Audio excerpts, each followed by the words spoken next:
Hey guys, this is Leanne. If you are new here, no worries, so am I. Thank you so much for tuning in. Like, comment, and subscribe if you like my content, and hit that notification bell so you can get more content available to you.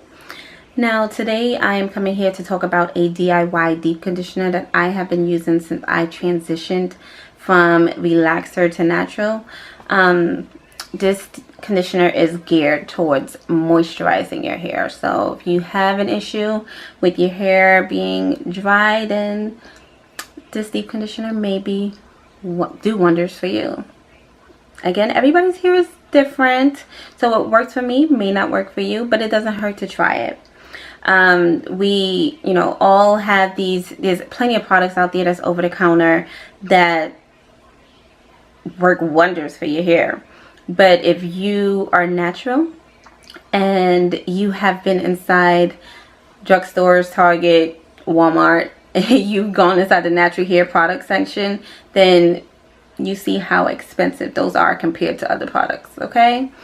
So it doesn't hurt to go ahead and make your own products, especially if you can get something out of your refrigerator or your cabinet that's less than $5.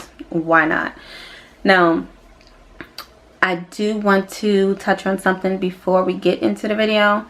Ladies and gentlemen, if there's any of you here, definitely pay attention to your hair. Your hair is going to tell you what it needs. If it's any particular nutrients that your hair need, it is going to tell you. If your hair is dry, of course, moisturize it. Your natural hair girl or male, you probably want to moisturize your hair anyway.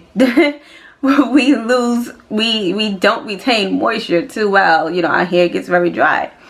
But if you're constantly moisturizing your hair and your hair is breaking off and it's still, a little brittle, you may want to definitely do a protein treatment.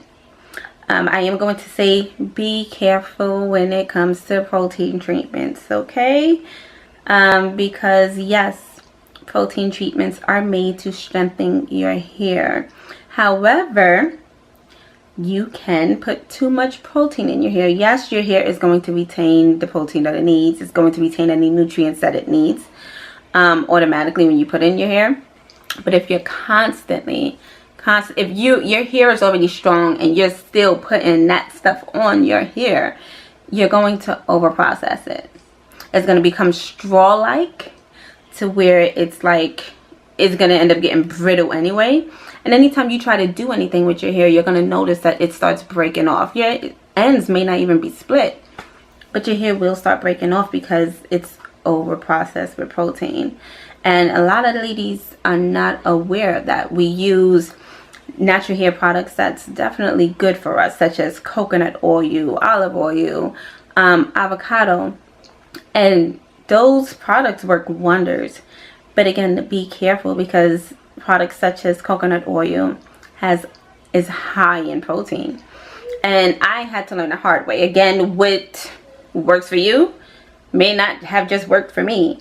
When I was first transitioning, going into natural, my hair was voluptuous, the curls was popping, it was good. And I started using products such as coconut oil, I was using olive oil, avocado oil, and all these things that were supposed to be strengthening my hair. And I noticed that my hair started becoming really straw-like, and I only have to, even when I was relaxed, I only have to cut my ends probably once or twice a year.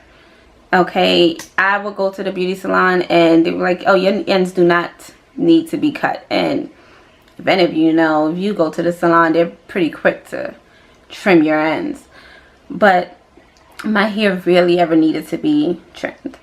So I say that to say, it overprocessed my hair. It made it very weak. Not weak, it made it very straw-like to where my hair was just breaking off anyway. Anytime I tried to do anything with it, it would break off because it was too stiff. That's what protein does. It stiffens up your hair. It strengthens your hair. So just pay attention to those things. So when I started cutting out the avocado oil, I started cutting out the coconut oil, at least not using it as often, it made a big difference.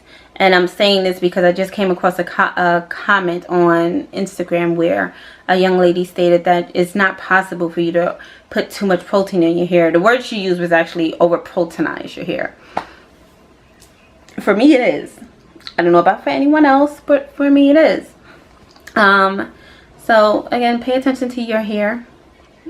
It's, you know, I hope that this works for a majority of you guys. You may want to follow somebody who has your type of hair. My hair is 3C, combination of 3C, 4A. So that way you can know what works. It doesn't mean that you shouldn't try other natural hair routines just to see if your hair likes it. But, you know, definitely try to stick with people who hair is similar to yours, okay? So we're going to go ahead and get into this video. I do hope you like it. If you do, leave me a comment. If you have any questions or concerns, again, leave a comment down below. I am very good at answering any questions or getting back to anybody who does. If you want to email me, my email is below. So will my Instagram and Facebook be down below in the description box. So again, thank you guys for tuning in. Love you. So ginger is an optional ingredient that contains vitamins that provide your hair follicles with nourishment, making them strong and prevents hair loss. So aside from repairing dead skin cells on the scalp, it acts as a great conditioner. Aloe vera is a great product to put in your conditioners. So garlic is one of those ingredients I put in all my DIYs. It has a bunch of vitamins that help promote hair growth. Banana is the most important part that provides moisture with the natural oils it has. And some honey to seal in that moisture. So guys, I'm going to start by cutting some pieces of aloe vera. I actually cut 2 pieces. If you do not have as much hair as mine, or your hair is not as thick as mine, then you don't need as much. 1 piece will do just fine. But aloe vera is the most important part of this mask. It does help with the moisture to shine and repairing any dead skin cells in your scalp and your hair, repairing any damage to your hair.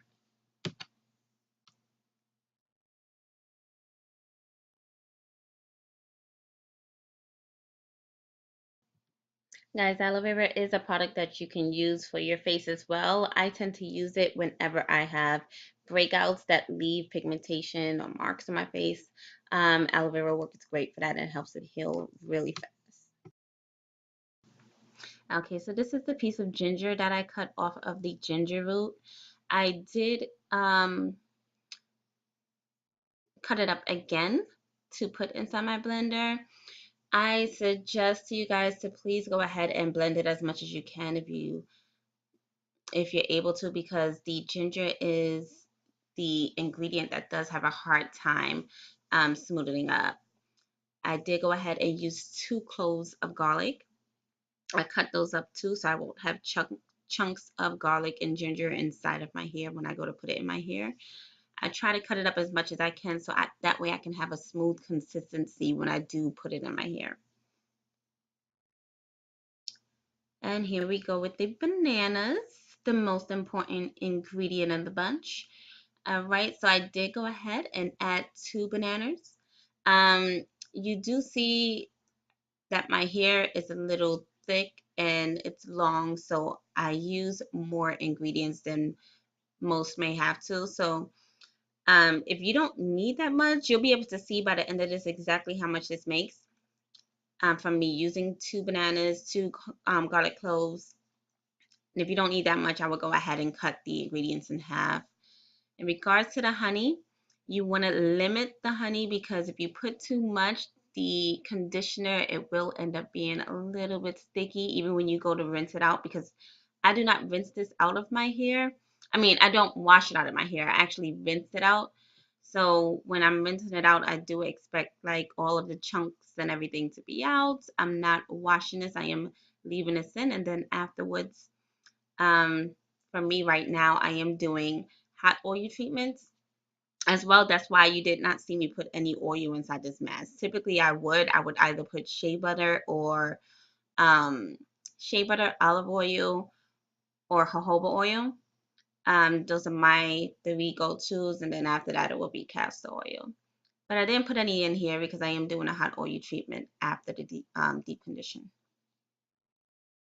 And that is due to the fact, guys, that I have been clarifying my hair every week, which I usually do not. So my hair is a little more dry than usual.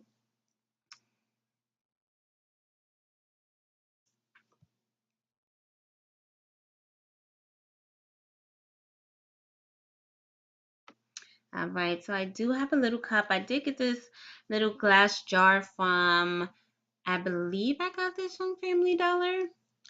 If you're gonna go ahead and store it inside your fridge, which I don't suggest storing it for no more than a week, then go ahead and put it in the jar. I went ahead and actually transferred it from this jar to a container that I got from Sally's, so that way I can distribute it to my hair a lot. A container with a nozzle. So that way I can distribute it to my hair when I am doing my deep conditioning, which you will see in the next few clips.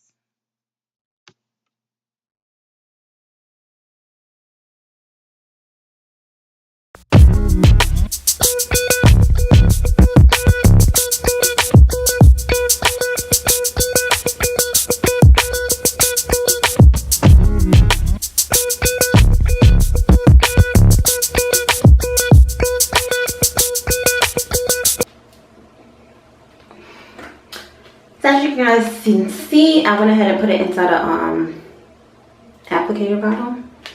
I got this from Sally's. I'm pretty sure, I believe this was like $3 or $4, but I'm pretty sure you guys can find it somewhere a lot cheaper. But it is able to go ahead and come out. It makes it a lot easier than me having it inside the jar that I originally put it in.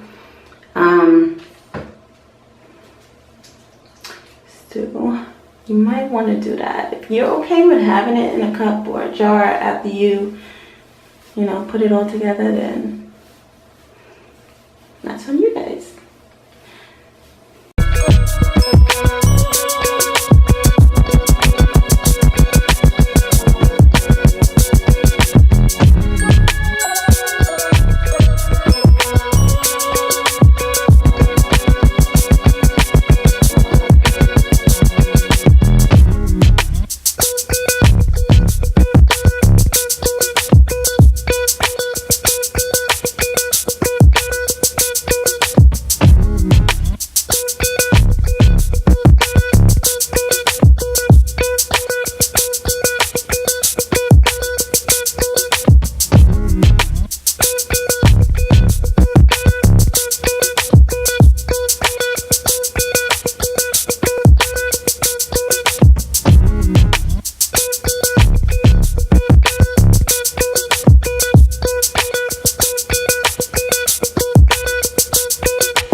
It was pretty late, so I did decide to go ahead and sleep with this conditioner inside my hair, which is not unusual for me because typically I do sleep with my conditioners inside my hair, and then the next morning I do my wash and goes and let it air dry the entire day.